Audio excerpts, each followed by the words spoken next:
दो चर वाले रैखिक समीकरण यानी लीनियर इक्वेशंस इन टू वेरिएबल्स के इस वीडियो में आपका स्वागत है। इस वीडियो में हम दो चर वाले रैखिक समीकरण के आलेख यानी graph of linear equations in two variables पर आधारित कुछ प्रश्नों को हल करके इस विषय पर अपनी पकड़ और बढ़ाएंगे। तो बिना समय लिए शुरू करते हैं अपने पहले प्रश्न से। एक आम की कीमत एक सेब की कीमत के दोगुने से 2 कम है। इस परिस्थिति को दो चर वाले रैखिक समीकरण के रूप में दर्शाकर आलेख बनाइए। चलिए देखते हैं कि ऐसे प्रश्नों को कैसे हल किया जाता है। सबसे पहले यहाँ पर 2 फल हैं, आम और सेब, और हमें दो चर वाला रैखिक समीकरण बनाना है। तो हम किसी भी एक फल की कीमत को x और दूसरे फल की कीमत को y ले लेंगे। तो मान लीजिए कि एक सेब की कीमत x है और एक आम की कीमत y। अब शर्त के अनुसार समीकरण के रूप में डालेंगे। शर्त यह है कि एक आम की कीमत यानी y एक सेब की कीमत यानी x के दुगुने से 2 कम है। y 2x से भी 2 कम है, यानी y बराबर है 2x ऋण 2 के। यह हो गया समीकरण तैयार। अब हमें आलेख कागज पर x और y अक्ष बनाकर उनकी इकाई लिखकर आलेख बनाना है। तो उसके लिए क्या करेंगे? हम x और y की सारिणी बनाएंगे और x तथा y के लिए अलग अलग मान निकालेंगे। इस समीकरण में जब हम x की जगह 1 रखेंगे तो y मिलेगा 0। जब हम x की जगह 2 रखेंगे तो y 2 मिलेगा। वैसे एक रेखा खींचने के लिए 2 निर्देशांक बिंदु पर्याप्त हैं, लेकिन आप तीसरा बिंदु भी निकाल लें। चलिए x की जगह पर 3 रखकर देखते हैं y कितना मिलता है। अब बिना समय लिए इन 3 निर्देशांक बिंदुओं की सहायता से आलेख बनाते हैं। सबसे पहले x और y अक्ष पर इकाई स्थापित करें। तीनों निर्देशांक बिंदुओं को दर्शाइए।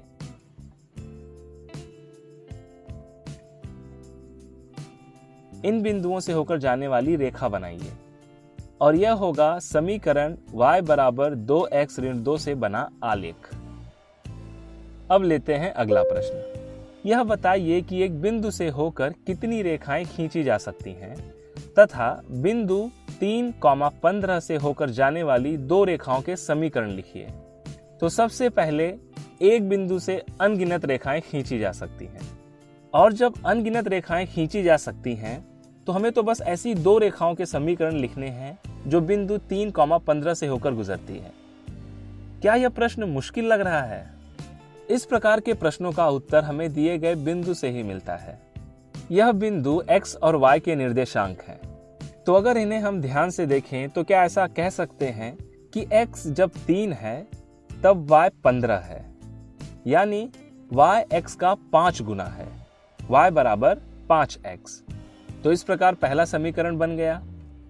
अब बनाते हैं दूसरा समीकरण। क्या x और y के बीच संबंध स्थापित करने के लिए हम केवल गुणा का प्रयोग करेंगे? नहीं, हम जोड़, घटाने या भाग का इस्तेमाल करके भी इनके बीच संबंध स्थापित कर सकते हैं। क्या हम ऐसा कह सकते हैं कि y x से 12 बड़ा है, यानी y बराबर x धन 12? तो इस प्रकार हमें 2 समीकरण मिल गए। दोस्तों, क्या आप 2 से अधिक समीकरण बना सकते हैं?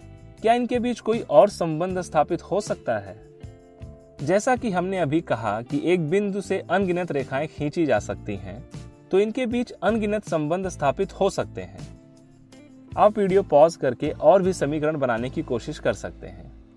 दोस्तों, अब आगे बढ़ते हैं और लेते हैं इस सत्र का अगला प्रश्न। दिए गए आलेख के लिए इन समीकरणों में से सही समीकरण का चयन कीजिए।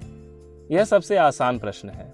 इस प्रश्न में आप आलेख पर ध्यान दें कि रेखा x तथा y अक्ष को किन बिंदुओं पर प्रतिच्छेदित कर रही है। उसके बाद x तथा y के वही मान दिए गए सभी समीकरणों में रखें। यहाँ रेखा x अक्ष को ऋण 5 और y अक्ष को 5 पर प्रतिच्छेदित कर रही है, यानी हमें 2 निर्देशांक मिल गए। वह है ऋण 5,0 और 0,5। अब हम यह दोनों मान सभी समीकरणों में रखकर देखेंगे कि यह किस समीकरण के लिए सच है। समीकरण 1 में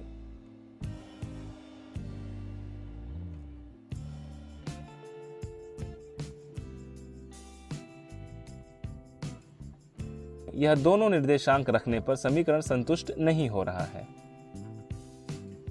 उसी तरह समीकरण 2 में निर्देशांक ऋण 5,0 रखने पर समीकरण संतुष्ट नहीं हो रहा है, लेकिन निर्देशांक 0,5 रखने पर बायां पक्ष दाएं पक्ष के बराबर मिल रहा है। तो क्या यह इस रेखा का समीकरण है? नहीं। जब दोनों निर्देशांक इस समीकरण को संतुष्ट करेंगे तब ही हम उसे रेखा का समीकरण कह सकते हैं। अब समीकरण 3 में यह मान रखते हैं।